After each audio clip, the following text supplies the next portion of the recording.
Oi, pessoal! A gente está aqui hoje com o Dr. Ernesto, da Beltrame Advogados. Ele é especialista em seguro de transporte também, na parte jurídica. E a gente vai falar sobre um tema um pouco polêmico. Tudo bem, Dr. Ernesto? Tudo bem? Prazer aceitar esse convite aí, trazer esse tema, como a nossa amiga da Insert aqui é polêmico, mas na verdade tenho certeza que vocês vão entender com absolutamente tranquilidade. Eu também. Doutor, fala um pouquinho sobre a sua experiência para nós. Como você começou, o que você fez até aqui dentro do ramo de transportes. A minha vida dentro do transporte, o seguro de transporte especial começou nos idos da década de 80, uma única empresa não pude trabalhar, e depois, com a minha saída em 1991, a partir desse momento, pudemos abrir um escritório de advocacia, mas muito focado e direcionado aos transportadores rodoviários de carga.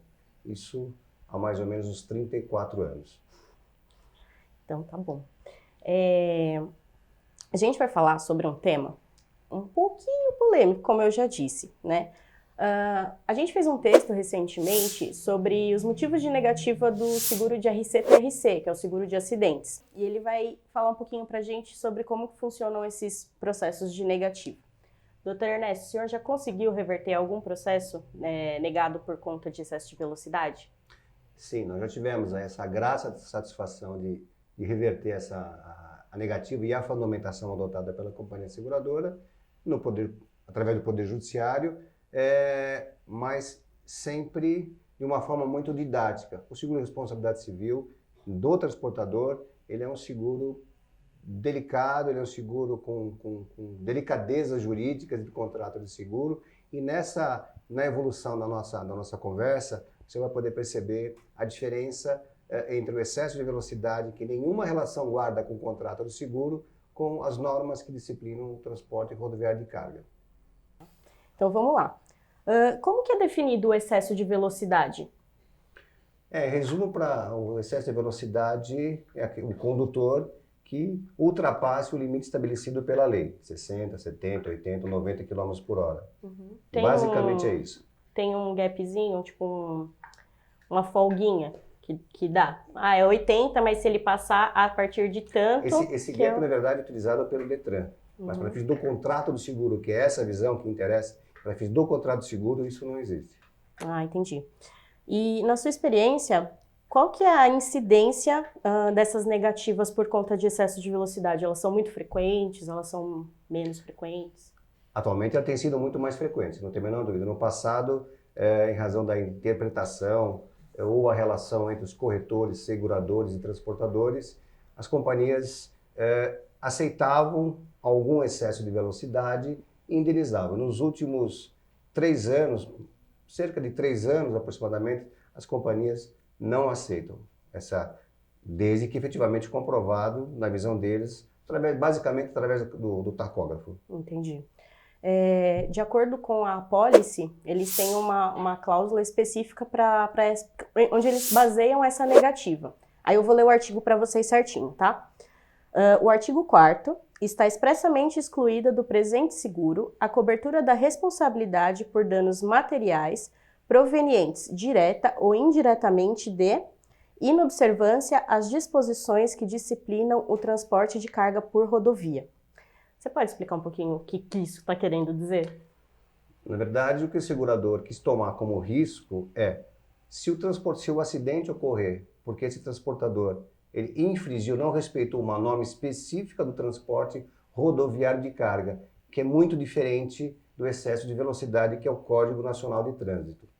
Essas regras que disciplinam o transporte rodoviário de carga, por exemplo, são aquelas que se referem ao transporte de carga perigosa, às cargas longas que precisam de determinadas autorizações de trânsito. Então, se, por exemplo, um acidente acontecer porque houve a infração dessas normas específicas, aí esse seguro de responsabilidade civil não irá indenizar o segurado.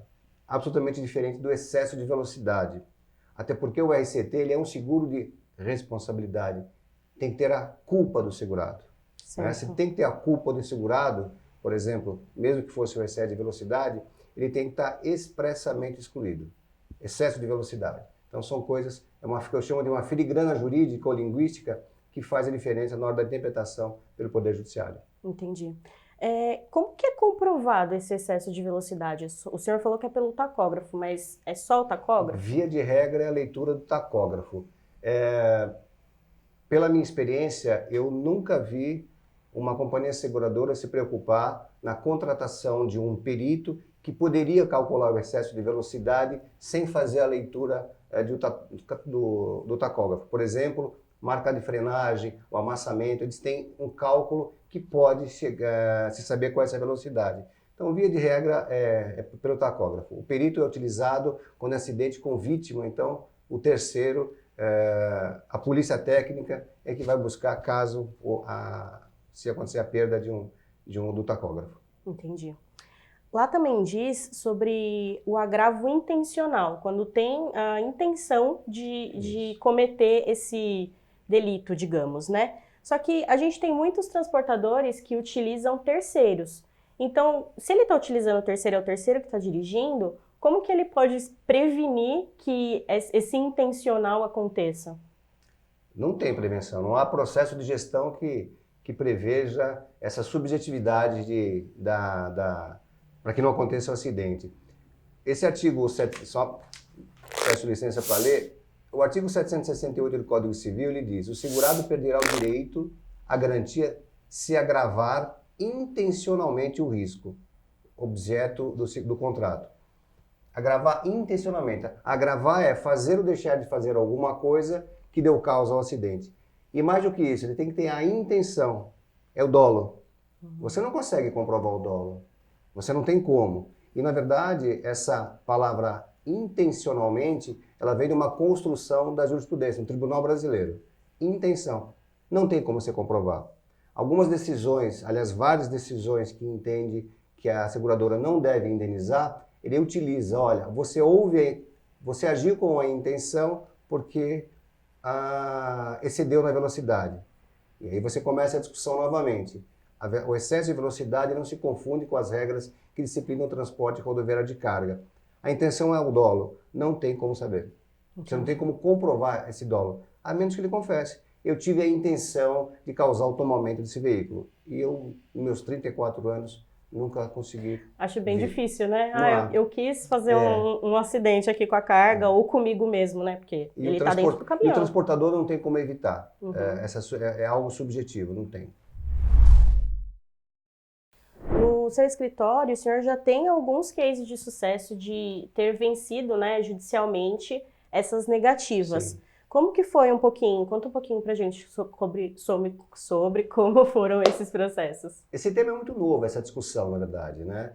Tem pouco mais, não chega a 3 anos essa discussão, né? Pela quantidade negativa das companhias seguradoras. Os juízes tiveram o que nós chamamos aqui dentro do escritório de reconhecer o olho do furacão. E o olho do furacão é aquilo que nós conversamos agora há pouco com relação à diferença entre o excesso de velocidade e as regras que disciplinam o transporte rodoviário de carga. A companhia seguradora sempre e necessariamente discutindo que houve agravação de risco por excesso de velocidade. Então, nós tivemos o cuidado de separar uma coisa da outra. O excesso de velocidade e as regras que disciplinam o transporte rodoviário de carga, e cito alguns exemplos para que o juiz possa reconhecer. Não há uma fórmula mágica, mas é reconhecer e mostrar para ele qual é o olho do furacão dessa decisão. Em alguns momentos, o juiz de primeiro grau conseguiu reconhecer e a companhia seguradora não esperou uma nova decisão para não se formar uma jurisprudência, indenizou. Outras companhias, e mesmo quando nós somos derrotados, em nível de tribunal, conseguimos reformar. Porque para o tribunal é muito delicado ele achar que alguém que exceda a velocidade, mesmo assim ele possa receber os benefícios de uma indenização. Mas não são muitas decisões, porque ainda tem várias tramitando no Judiciário Brasileiro, em especial em São Paulo. Desculpa, eu não sei o que é jurisprudência.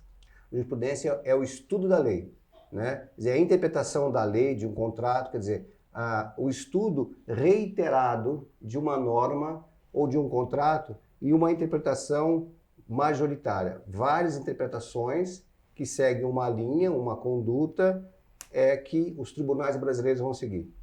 Então, ou seja, é a mesma interpretação reiterada por vários tribunais, que seja de São Paulo, de qualquer outro estado, de Brasília, enfim. E dentro dessa, o senhor chama de olho do furacão, né? Quais que Isso. foram qual foi a chave de argumentação para poder conseguir essas vitórias? Nós tivemos que exemplificar para o juiz o que são essas normas que disciplinam o transporte rodoviário de carga. E vou elencando. Tem a Lei 11.442/2007, que regula toda a atividade do transportador. Em alguns momentos, ele elenca ele demonstra também quais são as normas que regulam a atividade dele. Quando você transporta carga perigosa, da mesma forma, você faz uma referência à legislação. Quando a carga é de grande dimensão, você faz uma referência também a ela. O Código Nacional de Trânsito ele traz dentro desse modal do transporte rodoviário de carga, como deve proceder o transporte de grande dimensão, específico ao transporte rodoviário de carga. Só serve para ele. E é para isso que o segurador colocou como exclusão de responsabilidade. Só isso. Ele não tem absolutamente nada a ver com a velocidade. São coisas distintas. A velocidade está no Código Nacional de Trânsito geral. E o excesso de velocidade, ele não está como um risco excluído dentro da apólice. O contrato de seguro ele é taxativo. O que é que o segurador deseja? O que ele está garantindo? É isso que basta, ele é taxativo. Não pode ter uma interpretação dúbia. E qualquer dúvida e conflito, a interpretação sempre por segurado, em qualquer tipo de contrato de seguro. Legal. Então, o que é o nexo causal? Que o senhor falou sobre lá na intencionalidade, né? Na intenção, que precisa ter um nexo causal. O que é esse nexo causal? Mesmo que se entenda, e aí é só mais um argumento em razão daquilo que a seguradora debate, mesmo que se aceite o excesso de velocidade como condutor desse sinistro, efetivamente, qual a relação da velocidade com o tombamento? E isso é uma prova. Ou seja, o fato de você estar em linha reta, por exemplo, 60 por hora, e você está em 80, o veículo tomba. Qual a relação necessariamente que levou ao acidente? Tá? E isso é uma prova. Aliás, em todo seguro de responsabilidade, há que existir um nexo de causalidade. Mesmo que se argumente e que se aceite o excesso de velocidade comprovado pelo tacógrafo, a seguradora vai ter que mostrar, vai ter que provar que essa velocidade é que obrigatoriamente levou ao tombamento desse veículo. E nós sabemos que necessariamente isso não é uma verdade, porque você pode tombar o veículo com uma baixa velocidade, em função de uma intercorrência na sua frente. E aí fica difícil de comprovar que o excesso de velocidade foi o que causou, né? E acaba se tornando uma argumentação a favor. É a seguradora que tem que demonstrar, não é o segurado. Cabe a ela. Se ela alega, ela prova. No mundo do direito, quem alega, prova. Entendi. O senhor me passou até um pouco antes um texto sobre uma decisão recente que teve, né? E nela o juiz fala o seguinte: para que a indenização securitária seja excluída pelo motivo acima citado, ou seja, o excesso de velocidade, deve ter ao menos havido concorrência, direta ou indireta, do alegado excesso de velocidade para que o sinistro ocorresse além da intenção de agravar o risco. Se não houver prova dessas condições, a indenização é devida. O que isso quer dizer, concorrência direta ou indireta? O que ele está dizendo é que volta à sua pergunta anterior. O juiz quer qual o nexo de causalidade? Você excedeu a velocidade. Direta ou indiretamente, de alguma forma, a companhia seguradora vai ter que demonstrar que o excesso de velocidade levou a esse acidente. Exatamente o nexo de causalidade. Ele traduziu a sua pergunta com relação ao nexo de causalidade. Exatamente. De alguma forma tem que ter construído. Direta. Indiretamente, na verdade, o tribunal só excedeu. Não há como falar indiretamente, mas diretamente. Você usou a velocidade excessiva e levou a um acidente. Qual a relação? Entendeu? Uhum. Por analogia, é imaginar que um condutor embriagado conduzindo o veículo, um seguro de automóvel, que é um pouquinho mais fácil de entender, ele é colhido na traseira. E realmente esse segurado estava embriagado. Qual a relação, qual a culpa que ele teve, o fato de ele ter bebido e o terceiro colheu com o veículo na traseira? Zero. Ou ainda, ele bebeu em baixa velocidade, numa discussão de cruzamento, também ele é colhido ou bate alguém. Qual a relação? Se ele não ultrapassou o sinal vermelho, a bebida não tem nenhuma relação.